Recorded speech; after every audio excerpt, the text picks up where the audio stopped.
And welcome, folks, to the talk show, Let the Truth Be Told. I'm your host, Pastor David. And, folks, after the shooting of Charlie Kirk, who was a friend of mine and a real man of God, it's hard to try to put together words to say about what we're going to talk about because we already know what happened. But here at Let the Truth Be Told, we send condolences out to the family, his wife and his children, and all those who knew Charlie, and that what his mission was to evangelize across the world at college campuses. But anyway, in saying that, if you ain't got nothing to do, call your friends and let them know you're listening to Let the Truth Be Told Radio. I'm your host, Pastor David. Yeah, come on in.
Thank you. And welcome, folks, to the talk show, Let the Truth Be Told. I'm your host, Pastor David. And there's two tragedies that has happened. 24 years ago, this is 9/11, where America was attacked with airplanes and New York was made a sandlot. A lot of people lost their lives. My condolences to those families after 24 years. We still trying to find out what the real culprit was, but we know that it was an attack on American soil, and the American people band together to deal with it. First, let me give all praises to God and my Lord and Savior Jesus Christ, the Black Jesus of Nazareth, for making it possible for me to be here and all of those listening. As you know, a friend of mine, and I want to call this man a friend, Charlie Kirk, was assassinated. And my condolences go to his family and his children. And I just think this, and to the American people and patriots across this country, this has got to end. The First Amendment is the freedom of speech, religious choice, and whatever we do or whatever we say is not to be censored. Nor should we lose our lives about the things we say and the things we do. That's what this country was built on. But it has come to a place here in America where the two parties who are bidding to do and work for the American people seems to have come to a place that no longer that the people run this country, but these two parties does.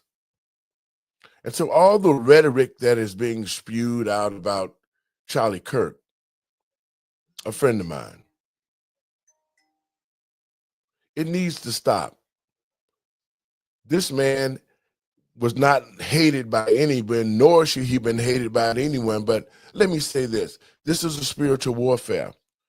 Ephesians 6, chapter 6, verse 12 talks about the principalities of darkness and high places. To the American people and patriots across this country, we are in a spiritual war. And anybody who speaks the truth, the enemy comes to try to slay them. And so in knowing Charlie Kirk, his ministry was debating. I was at the Republican convention and with him a couple of days And I sort of sit back and watch what his ministry was, because he was a true man of God. And that was his mission on these college campuses, was to tell the truth and introduce God to those young people who didn't know him. I watched him for 2 days talk about the Bible, talk about transgenderism, talk about the truth. Comments that he made might have inflamed some people, but they were the truth. Just like he made a comment a few months ago that Black people was their own worst enemy. That's true. He also made comments about the transgender world, the mass shootings, and everything he said about it was true. So that's what this conversation, and I say setup, because the Democratic Party has continued to smile and laugh. They have had jokes. I've heard people say, well, he got what was coming to him. Why? Because he told the truth. That was his ministry. I look at this young 31-year-old man who was able to organize that generation to the place where they went out in millions and voted for Donald Trump. And when I look at young people from other ethnic backgrounds that are doing positive things, because he was a patriot to this country. He believed in the family. He believed that God created man and a woman. He believed in this country. And he knew that this country was going in the wrong direction. So we lost a warrior on the battlefield, spreading the gospel of Jesus Christ, debating people who hated him, like the transgenders who wanted to normalize themselves in the world, but couldn't stand for the truth. The Democratic Party has been the one who has associated itself with this evil. And as they continue the down spiral, they look for ways to destroy those who are delivering the message. So we lose a warrior. We lose a young warrior who could have been great for this country. But I must say to the American people and patriots across the country, no matter whether you white, black, green, or what, it's time for us to rally together and become one America, just for the simple fact of being Americans. I've never saw nothing wrong with the American way of life, because all of us who went pulled up by bootstraps and made it big in this country. I've never seen nothing wrong with living in this country, and that a man and a woman, what God created and the family structure, that's what this country was built on. But now that the spiritual warfare has taken hold and the evil that we see has raised this ugly head to try to dominate here in America, to take away what God created, this is a spiritual warfare. This is a deadly evil deed that was done. And the people who come against this, the people who stand up for God, it's time for a night. No matter what color, as long as you believe in God and Christ, this is our time to become the body of Christ and defeat this evil. God bless you, Charlie. I'll see you on the other side. And in saying that, I'm going to bring my host in. Hey, guys, what's up? How y'all doing? Hey, doing good. Thanks for having us. Doing well. Oh, man, it's a pleasure. You know, man, I was supposed to be in New York this weekend. We postponed the event because of the fact that Charlie was assassinated, and he was one of the headliners there at America's First Warehouse, where I was going to be one of the keynote speakers as well. So Real America Voices, condolences to Charlie's family and to the network. But we're going to get this all worked out, and we're going to continue to stand for righteousness and make this country great again. Doc, your thoughts? Yeah, as you were doing your intro, I actually found a post, and this is what I was concerned with. Now, this is from Sarah Rose, and somebody responded to her post, but her post said a leftist a-hole rode through a Charlie Kirk vigil on a scooter in front of the Idaho State Capitol building yelling F Charlie Kirk. He promptly got his tail beat. This is what I'm concerned with right here, because now it's going to be the us against them situation, right? Where there may be people that are Democrats taunting people that are Republicans or people that were supporters of Charlie Kirk, but then they'll turn around and say, see how violent these people are? They call themselves Christians, but they're violent. It's this stuff. And it's going to happen because people are definitely emotional about what's happening. But I'm really encouraging everybody to stop and keep your wits about you, because this is bigger than Charlie. Okay. Our nation has been through too many times where leaders have been lost, and it has caused clashes against races of people. And now, it's a political situation. So, where does this go from here? I guess that's my bigger question. Dre? Yeah, Pastor Lowery. So I'm going to start with this, a few scriptures. A man that has a wife has a good thing. My wife sent me a text this morning about what God was speaking to her about this situation. And I kind of want to share some of the context of that text. She said that God was leading her to scriptures about Stephen. And she mentioned that Stephen, after he was stoned, that the church continued to grow. And this is my encouragement to America, that the church is going to grow after a man of God has been assassinated. Yes. And I want you guys to know that we don't have to fall away from the church. We can go right back home. And I have another encouragement for everyone. Do nothing out of selfish ambition or vain conceit. Rather, in humility, value others above yourself, not looking to your own interests, but each of you to the interest of others. That's Philippians 2, 3, and 4. Philippians 2, verses 3 through 4.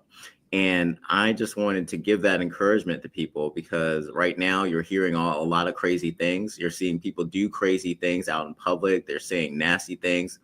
Put others above yourself. Every life is valuable.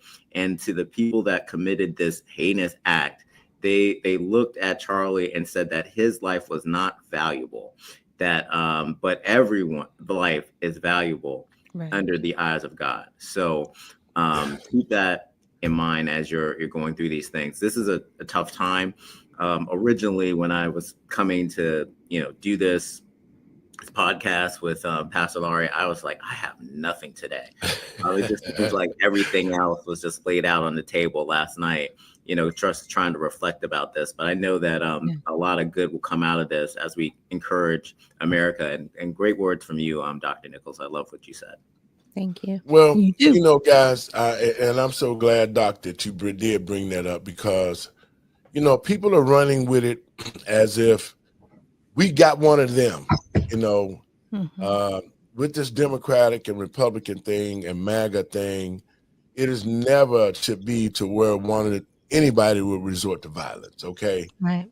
It's an election, but the whole thing that I'm saying is that these parties have gotten to the place where the American people have become collateral damage. Yeah. We shouldn't be talking about this man being shot at an event that he was discussing or debating about transgender shooting and all the rest of that stuff.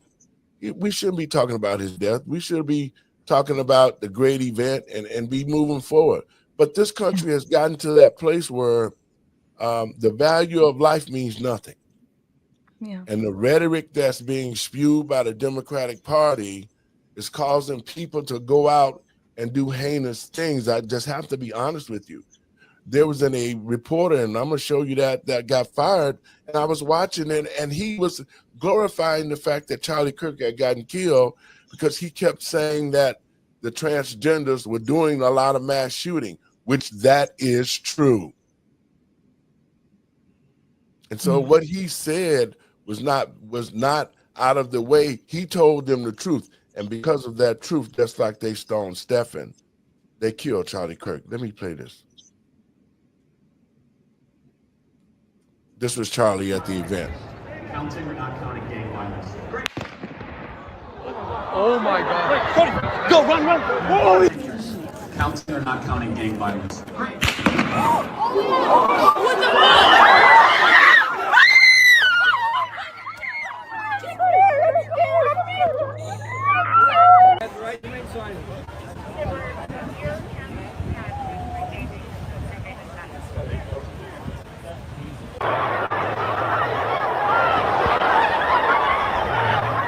You guys okay? Okay, love you. Be safe. Okay, be safe. Apparently there's been a shooting. I don't know who's been shot. We are here live at Utah Valley State University. I don't know if that was shots or if that was fireworks. Now, guys, look at that mayhem. And that was weird. Like, how are you standing there like that? How are you standing there like that and y'all are still filming and you know that was a gunshot and there was only one. It was only one. Yes. And you're standing there like, we don't know if that was a shot or fireworks, but you're standing there still interviewing. Like, it's stuff like that that lets me know, like, who knew and who didn't. Well, like, I am such a conspiracy theorist at this point. And that's bad. That's bad. Like, New York Post, how are you standing there like, was that a shot or was that fireworks? Really, bro? And you see people running around like ants and you're right behind the stage where Stop that.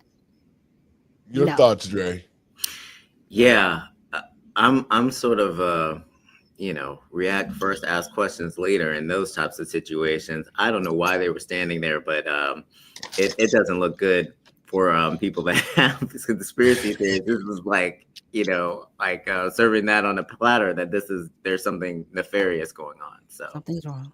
Well, I want to play a little clip about Charlie and some of the things that this guy said that caused him to get fired from. We need the full details of this. That we don't know if this was a supporter shooting their gun off in celebration, or so we have no idea about this. But following up on what was just said, he's been one of the most divisive, especially divisive younger figures in this, who is constantly sort of pushing this sort of hate speech or sort of aimed at certain groups. I always go back to hateful thoughts lead to hateful words, which then lead to hateful actions. Your thought, guys, on what he just said. Okay, this is the one time where that hate speech stuff isn't working for you. Because they've been hiding behind that for a long time. Yes. You know what I'm saying? Oh, it's hate speech. So they can just get away with whatever. Look, we should have never been in that climate to create the climate, if that makes sense. Go ahead, Dre. Yeah, and this guy is kind of bringing up karma. Like, just because people say hateful things doesn't mean that people have the right to end their lives over that. We have freedom of speech for a reason, and discourse and debate. Like, we're not some sort of banana republic, but we're seeing more of that lately. And the fact of the matter is, too, you talk about MSBCM, and they're one of the rogue stations who always have these type of commentators who are going to talk about the left, and the left is the Democratic Party. And so as he continues to talk, and you can tell that he's putting it out there like it's okay for this man to die because he was bringing hate speech, he was bringing divisive speeches, and so forth. So he got what he deserved. I'm gonna play a little bit more of that. Essentially, he's saying he brought it on himself. I think that's the environment we're in, that people just, you can't stop with these sort of awful thoughts you have and then saying these awful words and not expect awful actions to take place. Charlie Kirk is a divisive figure, polarizing, lightning rod, whatever term you want to use.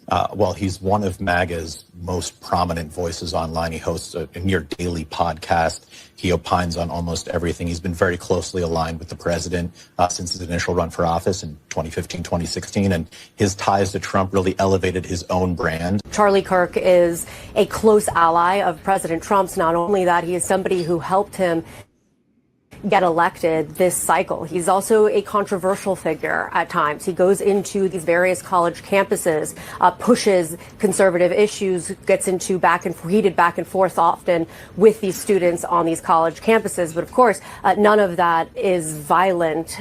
This is the first time we've seen this kind of reaction, obviously. After one of the Doge employees was allegedly attacked in Washington, D.C., that's what Donald Trump used as justification to send in federal troops into Washington, D.C. to get things under control. And I know it's hard to predict the future, Mark, but you can imagine the administration using this as a justification for something. Again, no permit is required or needed to buy or possess a firearm. There's no waiting period, no state-mandated time period for firearm purchases. Utah does not require the registration of firearms, so it is a very permissive state in terms of firearms. Most firearm types are allowed under state law, but again, federal laws ban certain firearms. On average, 442 people die by guns in Utah. I mean, yeah, it's scary for anybody that has. Now, let's talk about that, guys. The laws in Utah are pretty open. You can just walk in and not without any ID and just put some money down and buy a gun. Your thoughts on that, Dre? Well, my whole thing is that's the law of Utah. Those are the laws that the people voted for. So you're going to see a lot of the gun activists come out and blame guns again and not deal with the issues of mental health. We have a mental health issue that's not being addressed. And if we look at the gentleman or the man that stabbed that woman from Ukraine, I believe he was possessed. You know, like we need to deal it sounded with like it afterwards. I was like, yeah, this is deep. After you heard the phone interview with his sister, that sounds like he needed some spiritual help as well. So we have two things that we need to address in this country. And regulating guns, yes, it makes sense to a point, but blaming guns for what's happening is not something that I think is going to be advantageous to anyone. Your thoughts, Doc? Well, guns don't walk around and shoot people. People do. Exactly. Okay. That's my whole sentiment too, because see, they want to blame guns for killing people. Guns were created for hunting and all sorts of recreation, not to be killing people. But the gun itself does not shoot itself. It's the person who holds the weapon that makes the decision, and that's who the real killer is.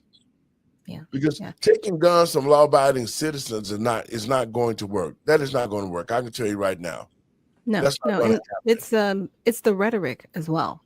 I'm telling you, after the Smith-Month Modernization Act has occurred, we've seen more killing on our own soil by our own, you know what I'm saying? I want to say enemies, foreign and domestic, but you know, you've seen people over here. And the third killing that I was thinking about, not Minnesota, but I think it was the Doge employee that got attacked. I think he recently passed away. Whoa. Coming weeks. Really? Yeah. I think so. I have to double check that, but I think so. That's why I was like, I know this is in a 3 pattern. And it's one of those things where right now, we do have a situation where yes, people can buy a gun, but I want people to really stop and think. If somebody wants to get a gun, they're going to get one. Okay. Right. Whether they buy it legally, right, from a gun owner shop, or they buy it on the street. The problem is people that have the guns, right? What are they using them for? Obviously, some people are going to use it for criminal activity. Some people are going to use it for protection. But are we really getting back to treating one another decently as humans? We've done everything to dehumanize one another, right? We've put games in place to make sure that we're totally desensitized to even seeing people dying. And somebody said it years ago, and I think it was Alex Jones. It's like, you know, we're getting to the point where you're going to be able to see somebody literally shot and killed on the street, and you'll react. And people are not going to react. Numb. Right. Yep. Totally numb. Where if that happened 30 years ago, we'd be freaked out right now, like beyond freaked out. Well, you know, I think that the value of life has been lost. Yeah. You know, when I was growing up, the value of life was high, and people, that's a last resort. If somebody had to do something or take a life, I mean, it was really valuable then. But then as time went on, insurance companies was able to put a value on your life. Yeah. So that they could pay off death claims and all that kind of stuff. So, and it continued to down spiral, man. The way that we stopped teaching, the structure of how we raised each other, the fact that we really need to understand that as man has devaluated our lives. We are the ones who have done that. And so now, like you say, Doc, we done got so desensitized that people are dying. You can see 1 million people jumping on somebody and everybody just keep walking by. You can see somebody raping somebody in the alley, and you know what? People don't get a phone and start looking at it instead of trying to help somebody. They'll record it. Exactly. So the humans have become so non-caring for each other.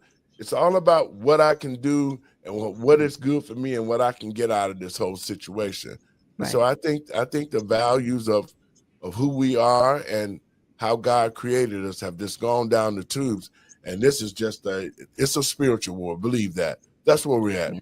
We're in the last days and times. This is a spiritual war. It's good against evil. And the evil is so deceptive, man. My whole thing is this. I thought about how the Democratic Party has been going against everything that the Republicans have been doing. The Republicans have been trying to get this country back to the structure that it had, you know, and normalizing back to where our children don't have to worry about the homosexuality in the schools. They can go to school and learn something. This country needs to turn back to the way it was. I don't have nothing against homosexuals, but the acts that they took against the American people and across the world in this country to take over the world and make themselves normal. That's not going to happen. Yeah. You're not going to force everybody to believe that God created two men, because he didn't. And so that's where the real problem lies. This whole situation, just for him, and I saw him debate this before about a transgender situation. He's using scriptures to let transgenders know that they still a child of God and they must repent if they're going to be in the kingdom. That's the truth. Yeah. And so when we see this, when we see a killing like this, this is about, you can't hate this man because this man did nothing but what he believed in. He believed in God. He believed in Christ. He believed in family. He believed that marriage between a man and a woman. And all the stuff that we've seen that come from the Democratic Party has been against God. It has been against man. It has been against marriage. It's been against our children. Everything that the left has done has been against the American people.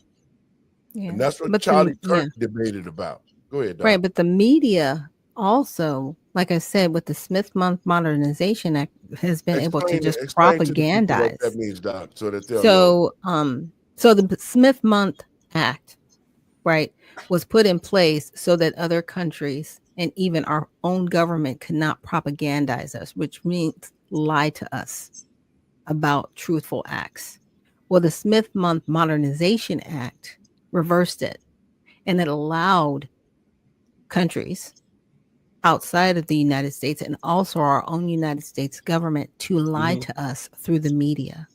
So they literally can create a straw man out of someone legally and then not be at fault for doing it.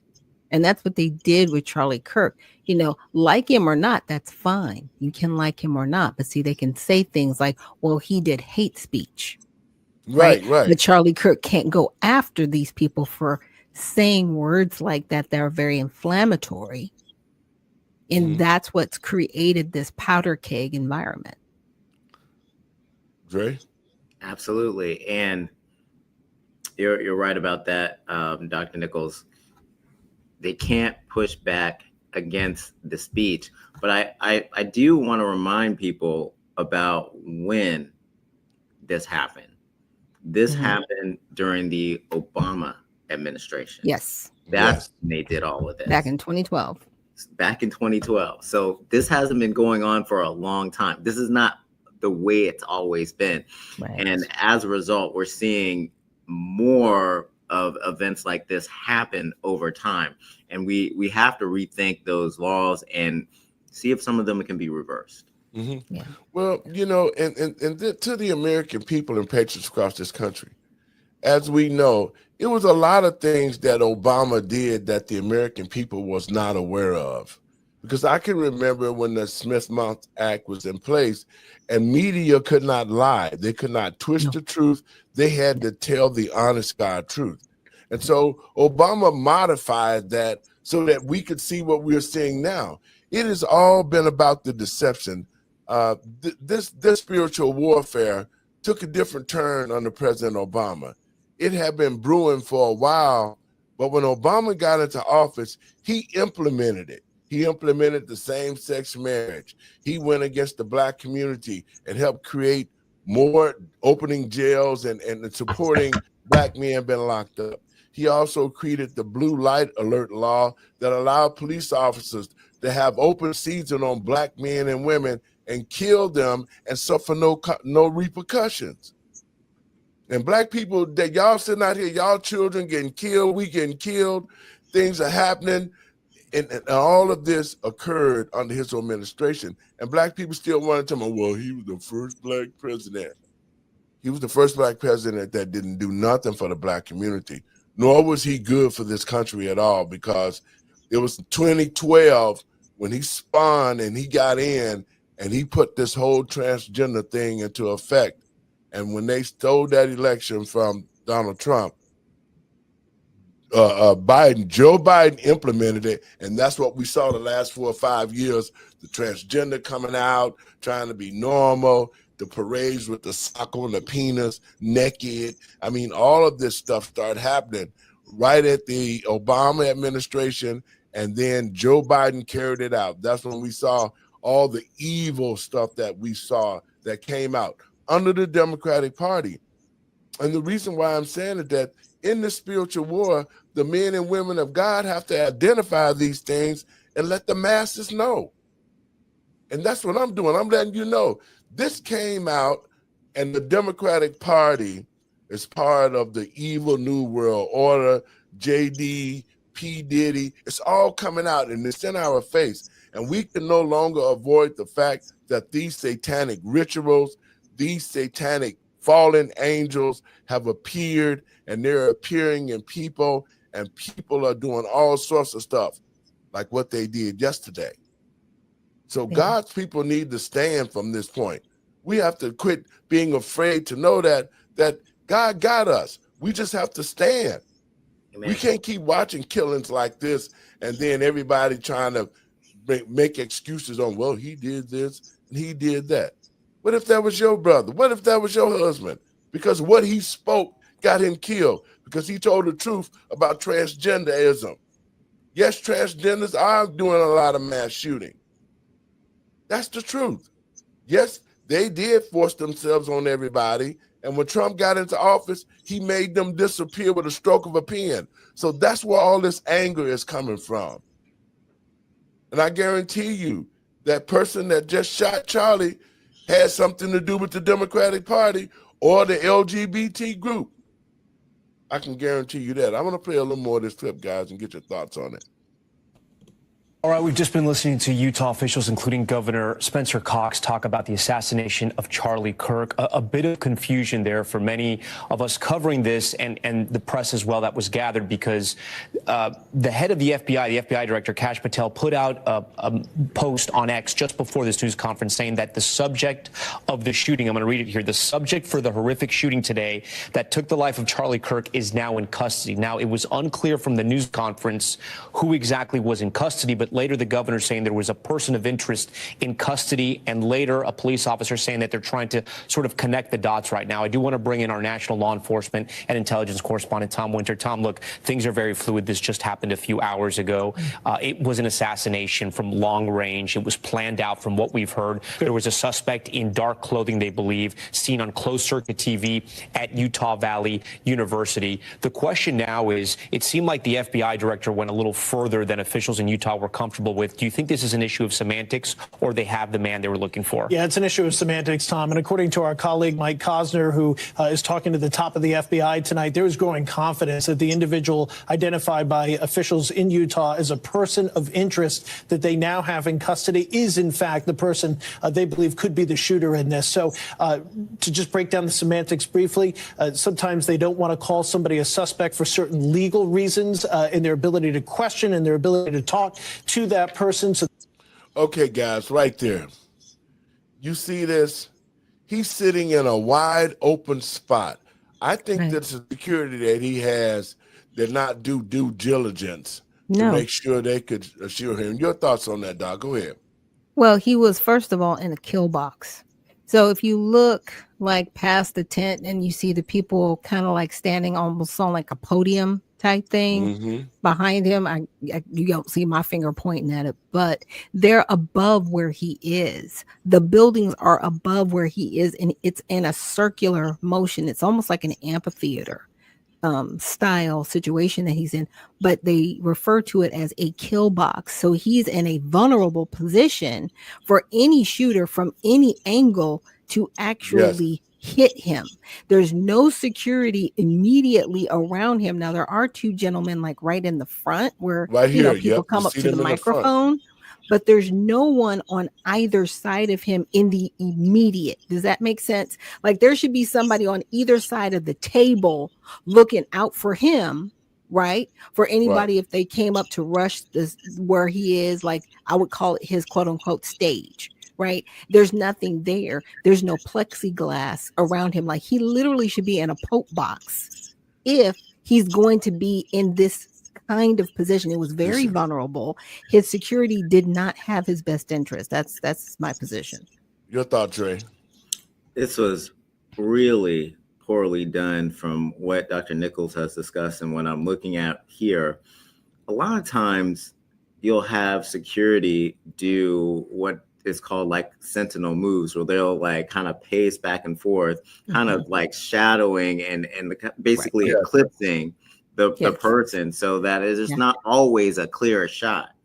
So I don't know why none of those techniques were put into place. I just, there's nobody up here to protect them at all. There's nothing to prevent any shots from coming from anywhere. It's just is poorly done. And I've seen other events that he's been at where people literally stand like almost right on next top to of him. Yeah. Literally. And when I was at the convention, that's what I saw. Now I'm looking at this photo, and look how his security is standing far back from where he's at. Yeah. And look like at way in the back and way in the front. They're so far back. It's just like he just isolated right there. And if you look at the security in the front, look at them. So how are you going to protect anybody? Let me say this. I was when I was with Al Sharpton in New York, I was part of his security detail before we went to speak when he was running for president. And one of the things that we did, we had to secure not only the immediate area, but we had to go looking for open kill spots. And kill spots are places like on the roof. You had to see what buildings were adjacent to where he was standing and speaking. I mean, security have to go well beyond 200 and 300 yards. They need to go at least 600 to 700 to 1,000 yards to make sure that there's no kill spots and things. Or if there is, you got to make some adjustments. But this security didn't do that, and the fact that they're standing so far away from him makes me think, what did they know? You know what I'm saying? Yeah, absolutely. So let's pay a little bit more of this. That could be at play here. In addition to that, they want to make sure that they can match up the evidence that they've recovered and seen so far to this person before officially calling them a suspect. Right, but right now they have a real good feeling that the person they think is responsible for this assassination, they do have in fact in custody. The governor's saying they're going to look for anybody that may be connected to the shooting, but they don't believe that there was a second person involved in the shooting, that the shooter likely was on the roof of the building about 200 yards away from where Charlie Kirk was speaking, long-range long-range rifle able to hit Charlie Kirk somewhere in the neck or the chest, killing him in front of a crowd of thousands that had gathered at this university there in Utah. I guess my next question to you is, they were talking about the security there. The police officer that was in charge, I think it was the chief of police, they're saying they had numerous officers. Clearly, in hindsight, not enough, but also the person who had planned this out maybe had thought a little more than others had there and was intent on killing Charlie Kirk. Not to pause it, but it's interesting to see how people respond. Even from, if you look at this clip, right, you see folks that are actually maybe had thought a little more, taking cover right behind this cinder block piece right here. Right. Then you got some people just walking casually, and you got others scouring. And well, you know, I think that people were taking cover from that, but some people, just like what we were talking about earlier, they want to get them some likes. They got their phones up, they looking, and so yeah. And some people, they probably were streaming it live, right, from whatever feeds they have, like maybe Instagram or TikTok or whatever, what have you. But to say there were multiple shots when there weren't, the police going in, arresting 2 different people, and they only have people of interest, but they don't match quite the description of this person. I had a person on my program this morning say, you know, if they don't catch this person might be on a plane to, they said Israel, but I'm like, you know, this person might be on a plane out of the country by now. Yeah. Why would they even think Israel? See, that's why I said it's a lot of unanswered questions that's going to come out when this investigation come out, because when they postponed our event in New York, everybody, Bannon, Berquam, everybody is in Utah at that campus right now. And that was the whole team that would have been in New York, because he was supposed to meet us in New York, and then we was going to do a 2-day event there. So this whole thing, man, was set up, I believe. And I do believe that when you start talking about the truth in situations, man, I believe that the Democratic Party had a lot to do with this, with the rhetoric they were spewing everywhere with everybody, activating people to really come out and want to murder somebody. But here, I'm going to play a clip so that people can know what we're talking about, what's actually going on. Coleman is back live with that. Christina. That's right, Tracy. We're hearing that this political contributor, Matthew Dode, got fired. And unfortunately, some on the left in the media, they've made some controversial comments following Charlie Kirk's political assassination. Take a listen. After one of the Doge employees was allegedly attacked in Washington, D.C., that's what Donald Trump used as justification to send in federal troops into Washington, D.C. to get things under control. You can imagine the administration using this as a justification for something. We don't know if this was a supporter shooting their gun off in celebration, or so we have no idea about this. But following up on what was just said, he's been one of the most divisive, especially divisive younger figures in this, who is constantly sort of pushing. Now listen and it's to this. Weird, just letting him know he's divisive. Right. Okay, so free speech is divisive now, right? It's this, like I said, it's creating this straw man effect. And even the other reporter saying, you know, well, what is Trump going to do now that this has happened to Charlie Kirk? Like, stop that. Dre, It's very insightful. Yeah, and that's what they're doing. Go ahead, Dre. Yeah, and they're trying to incite passions through some of these questions that they're asking to like really kind of get people's minds turning in a way that's going to incite violence or question our system or the leadership of our president. Yeah, well, it's crazy. I'm hear a little bit more of this. Acceptable. We apologize for a statement. So As has he, there is no place for violence in America, political or otherwise. And tonight, President Donald Trump also called out anyone making comments demonizing those who disagree with them politically. It's a long past time for all Americans and the media to confront the fact that violence and murder are the tragic consequence of demonizing those with whom you disagree day after day, year after year, in the most hateful and despicable way possible. That's right. No room for that. And again, Fox Digital reporting that MSNBC has fired political analyst Matthew Dode over his inappropriate comments today, according to two sources familiar with the matter. Trace? Let me play that. Lawrence, thank you. Hey, Sean Hannity here. Hey. Now, guys, it's exactly what you've been saying. Both you guys have been saying about how they're demonizing people, man. But it's really a sad day in America, man. And you know, my condolences to his family. There's 2 children, man. You know, and let me say this to Black people. We experience this all the time. We do. Black men and women get killed all of the time. And so we have gotten sort of to a place where we can accept death like it ain't nothing. Because I see a lot of parents, man, they go through this, man.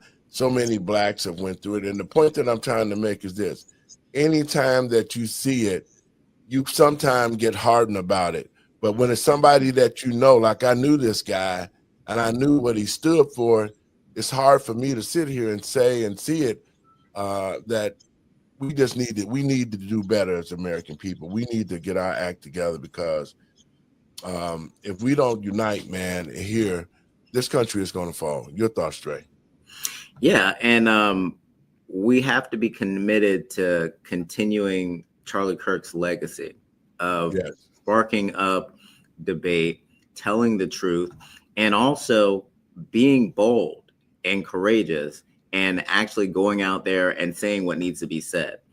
What this shooter tried to do was try to instill fear into the conservative movement, but it's not going to work because I think all he's really going to do is embolden a lot of people. There might be some people that might be timid for a season, but there's going to be other people that are going to be activated out of response to this. So I see a lot of great coming out of this terrible situation for the conservative movement and for the church.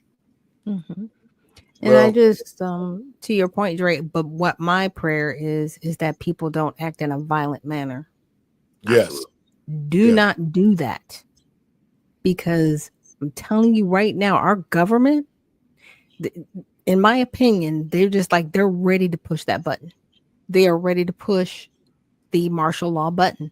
They don't care how they have to push it. They don't care who they need to push it on. They're ready to push it. Well, you know, do not act violent. This to the American people and patriots across this country. This is what the Democratic Party wants. They used his death to try to create a situation. See what the Democratic Party wants, because they have lost so badly and they know they'll never be in control. They're trying to create a situation of a war. That's what they're doing. Now there's probably different factions. And see, this is not good for this country, because now you talking about patriots who love this man, that the first thing they're going to do, they're going to look at the LGBT group and say, you know what? They're responsible for this, and it's going to be hell to pay. Because that's what I'm hearing. I'm hearing patriots say, you know what? Enough is enough. And I'm telling you, the LGBT and the Democratic Party cannot just sit back and smile about, old Charlie, he deserved this. Because see, when the shoe get on the other foot, and I'm praying that it don't, when the shoe get on the other foot and gays start being shot and killed and explosives blowing up places where you have, because that has happened before. It has. And when they start blowing up your places, innocent people are going to die. To the LGBT group, if this was part of your agenda, you screwed up, because you only make up 2 to 3% of the population. And I'm telling you, if you wanted to create some hate, you did a good job of it. Because there's people right now ready to catch you and do whatever they want to do to you because of this move. It wasn't a very smart move. The Democratic Party pushed this issue. They're talking about it like it's a big joke. But what's going to happen when it's in your house? Just like those legislators that ended up dead in Minnesota. People went to their doors and started shooting and killing them in the wee hours of the morning. Yeah. So I'm praying to God that there'll be some peace that's going to be brought, because if you continue to force your lifestyle on people, everybody is not going to be a pastor. Everybody's not going to say, I'm going to pray for you. Yeah. But people are going to start taking actions in your own hands. And people who are gay or whatever the case may be, it could be a tragic situation for somebody that's trying to live their lives and just do what they're going to do. But this whole situation could turn into something real ugly, and I'm praying that it don't. Dre, your thoughts? Yeah, and I think we really need to go back to civility, because there's no civility, there's no tact. Like if you saw the video from Congress, once they found out that Charlie Kirk had been shot, they tried to say a prayer, and they one of the congresswomen, they asked if the Congress could pray. So the Speaker of the House, Mike Johnson, is trying to bring them into session so they could pray. And once he said that, all heck broke loose. People weren't trying to give the moment of silence. People kept talking and screaming and screeching. And where is the civility? This is an American citizen. Yes. And these Congress people represent Americans. No one wants to see anyone die in cold blood in political violence. This affects them. They should have all been on their knees, and even if they didn't believe, they should have at least observed the silence out of respect. Right. Exactly. And none of that happened. So shame on them for that. And we need to get back to civility, being able to have discussions that we may not agree, but we need to really respect each other's opinions and move on with our lives. And as you were talking about, Pastor Lowery, the factions are a problem. And Descartes really talked about the problem with factions in our democratic republic. We're not a democracy, we're a democratic republic. And if we have all these factions, then that could cause a collapse in our country. So we have to turn down the temperature. We have to make sure that we're having these dialogues. We have to understand that we need to move with civility and, stay as one union. Yeah. Yeah. And a lot of it is cult mentality. Yes. It is, like I've been saying for a long time, it is, for some of these people, it is their religion, right? To be in this type of mentality of us and them. Yep. Regardless of whether it's political or not, it's an us, them cult mentality. I demand that you believe is something, even if it isn't true. You better believe it or I'm going to come after you. Like that is a cult mentality. And that's what they've created. That's the Democratic Party. Well, even sometimes it's on the Republican side too. Nobody gets a pass here. No, nobody gets the pass, but everything that I've seen, all the evil that I've seen come out into this country, and it has come out through the Democratic Party. I just have to keep it real. Everything. I mean, when COVID came out, that was part of the deep state when Trump was in office to push that out there. They gave him bad information. That's why you see all the firings going on throughout the federal government now. He's getting rid of all the deep state people who was changing records, documents. He's getting rid of all of that. And so they're kicking about it, talking about, well, he just fired us. No, he's getting rid of all the people that doesn't really care about this country, and they want to bring this country to its knees. That's what this is about. And it's totally up to the president who he hires and who gets fired. Exactly. So they can't complain about it. They tried him in court. Yep. And so, but you know what, man? It really, when I know somebody, and I know their character. And I knew this young man's character, man. He loved God. He really did. and he couldn't wait to debate you. He tried to debate me a couple of times. Like, dude, I ain't fooling with you, gone, man. Yeah. I mean, he loved to debate the Bible. And see, a lot of people can't take that. No. When you start talking about God and you use the word to prove your point, that brings people to a place of hatred, because now you know the truth about yourself, which you knew anyway, but you didn't want nobody else to know. That's right. But he was a free speech absolutist, right? Yes, he was. just He was a free speech. he wanted people to think freely outside of the box that they thought they needed to be in, to be accepted, right? Or to be heard. He just wanted people to start thinking for themselves. I think that was, in my opinion, the biggest part of a lot of his events. Think for yourself. Don't regurgitate what somebody told you. Right. Just think for yourself. And to me, like I said, I had gotten to know him, man. He loved proving his point through scriptures. Mm.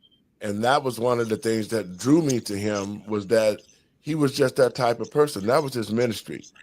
He wanted to do that 6 hours, 6 days a week, 24/7, going from place to place, talking about God, talking about the structure, talking about the scriptures, and proving people wrong. That was his ministry. He was to debate people and present the truth to them in a biblical form. Right. So, And Pastor Lowery, one of the things that really distinguishes Charlie Kirk is that he really didn't care about being politically correct. Right. So he would question people's position on history, sexual orientation, and he would kick their butts in a debate, and people would be so mad. And the way that he would say things are so matter of fact that people are just like, I can't stand this guy, but they couldn't stand him because they couldn't beat him. And they didn't like the fact that he was telling the truth in a way that wasn't, oh, well, what did you think about it this way? Like, it wasn't soft. Everything was like matter of fact, in your face. And if you don't like it, who cares? You know, tell me, show me how I was a racist. Show me. Like, every time he asked that question, no one could give him a specific example. So it's just really a lot of craziness going out there right now. But I like the fact that he was not politically correct, that he just said it as it was. Free speech absolutist. Yeah. Yes. Well, you know what? When you work for God, then you got to do the job that he sent you here to do. That was his charge. But that was his charge, and that's what he did at such a level that a lot of people couldn't accept it. So, you know, great work, warrior. You've done your part. You did your mission, and God called you home. That's how I look at it. You know, when it's time to go, it's time to go. And I guess I got to know for a fact that God knew that he had accomplished the mission that he wanted with Charlie, because just like you said, Dre, his legacy is going to live on. Yeah. And those who think that they stopped his legacy, it's going to double and quadruple. It's going to multiply so much that prayer is coming back to the schools, y'all. We need prayer back in this country. Yeah. We got to put God back in this country. We got everything in the schools. We got homosexuality, transgenderism. We got pedophilia. We got all of that stuff in the schools. We got satanic rituals being taught at the schools. But what's the problem with having prayer and God in the schools? Just think about that. If you're teaching kids all this other demonic stuff, but you push and make sure that God's word can't be in the schools, I just think it's time for men and women of God to stand up. All of it should be removed. Like, I'm good with the staff praying for the students, right? If that's what they so choose to do. But it needs to be at least a neutral ground. And I knew this was going to happen because we have freedom of religion. And so people are bold enough to say, well, if you can worship God in school, then I should be able to worship Satan in school. Right? That's just, it is what it is on a legal and political level. But what I'm saying is we need to get back to just being good to the children and letting them be children and teaching them math and arithmetic, you know what I'm saying? And reading and writing, because our babies are uneducated. We are graduating people who can't do basic math out of high school. Yes. Yeah. Like, what are we doing? Absolutely. And a lot of times they'll say, well, they brought in all these people because Americans aren't qualified to do the jobs. Well, if we're not investing in education, like how are we going to make them qualified? If you have such a Jones for cheap labor and you're just pushing Americans to the side in some of these industries, how are we going to ever prepare Americans to do the type of work that you're talking about, Dr. Nichols? Like we have to make a reinvestment in education and reinvest in Americans. Look, this is about replacement migration. Let's not be coy. Yeah. Let's tell the truth. Yep. You know, and this was written in 2000, 25 years ago. They decided that they were going to replace all of us, and we allowed it. And we invested more in education, but it wasn't invested in actually teaching. That's right. They have been indoctrinating. Yes, that's what they've been doing. And the fact of the matter is, too, now that this immigration situation has gotten to the place where a lot of the illegals are being brought out of this country, you know, just like in Georgia, those 457 illegals that was taken out of the Kia plant or whatever it is. The Kia plant. Mm-hmm.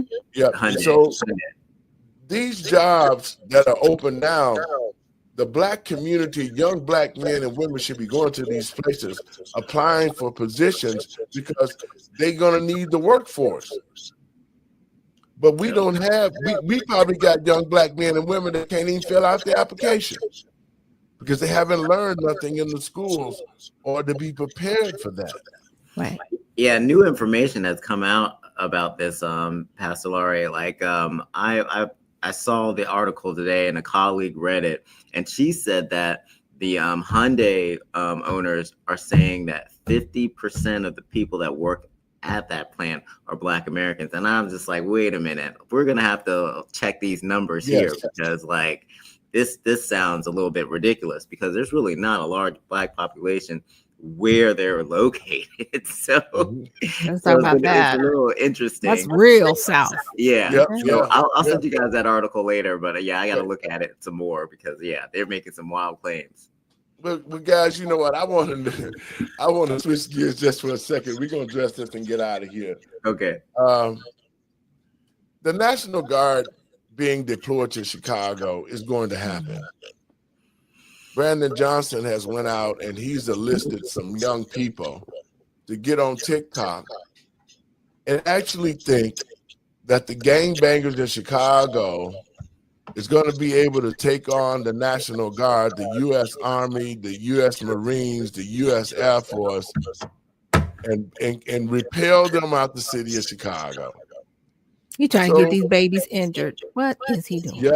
Yep. And so to the brothers that are out here making these videos on TikTok, they already got your information. As a matter of fact, I heard that the guys that did go on TikTok and make that noise, they've already arrested them.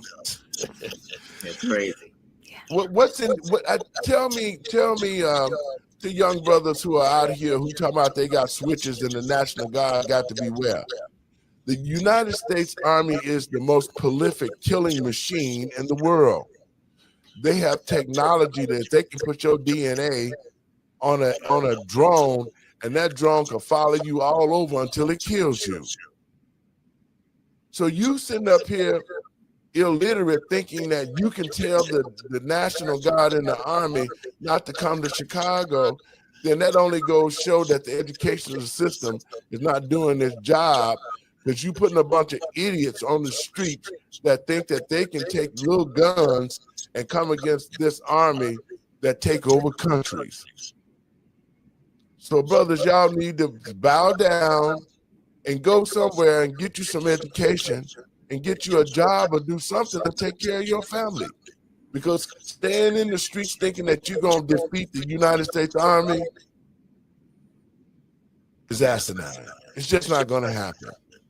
And to the Black community and brothers that's out there, it's time to wake up and be men and take care of your families.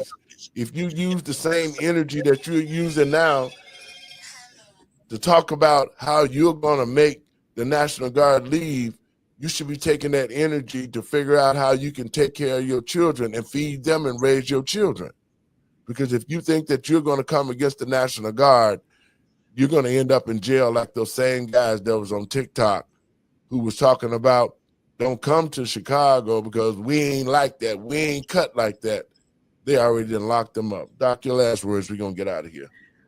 Well, to the people in Chicago, just know that the National Guard is there to be basically security so that your police can actually do their jobs and police, right, without having to do both. And I do hope that the Chicago Police Department takes this opportunity to actually lock up their most violent criminals while they have the backup of the National Guard and really make the city safe in Chicago. And definitely make sure to check out the USA Redemption Party at usaredemptionparty.com. Dre, your last words. Don't FAFO. Right? It's not worth it. It's not worth it. And I think that what people need to know, as Dr. Nichols pointed out, is that they're going to be a deterrent to crime. They're not going out making investigations. They're not going out doing any of that. They're supporting the police force. They're securing federal buildings. They're going to secure other areas to ensure that there is less crime. Right. If something weird happens that needs to be reported, okay, report that. But don't put yourself in the line of fire. Mind your business. Stay out of the way and stay out of trouble. Man, thank you guys for being on the show. We'll look tomorrow to see what we got going on. If not, you guys have a great weekend. God bless you, and we'll talk soon. Folks, I want to thank you for tuning in to the show. Like I said, it's a very heartfelt show for me. It was hard for me to sit here and go through it thinking that a friend of mine has been murdered and assassinated. But I want the American people and patriots across this country to know this. Charlie Kirk didn't die in vain. His legacy will live on for a lifetime. I'm asking those part of the Make America Great Again party, let us stand in solidarity. Let us continue to fight for righteousness. Let us come together and make sure that we and the dream that Kurt had as far as making sure that college students knew about Christ, making sure that they understood their rights in this country. It's time for the American people and patriots across this country to stand for righteousness. And whatever righteousness there is that's left in this country, the men and women of God need to be standing, becoming the body of Christ, so we can continue. So, Charlie. Thank you, man. That was my last words that I will hear out of your mouth, my friend. We talked a lot at those 2 days. We got to know each other. And I was planning on seeing you this weekend. And we was going to have some more debating. But God called you home. And great warrior, I have to respect that. To the American people and patriots across this country, it's not about black and white. It's about us being Americans. It's about us being one nation. Because that's the only way that this country is going to be made great again. It's God first, Christ, man, woman, and children. Let us unite and become one America again. God bless you, and let us make this country great again. I'll see you guys. Have a great weekend.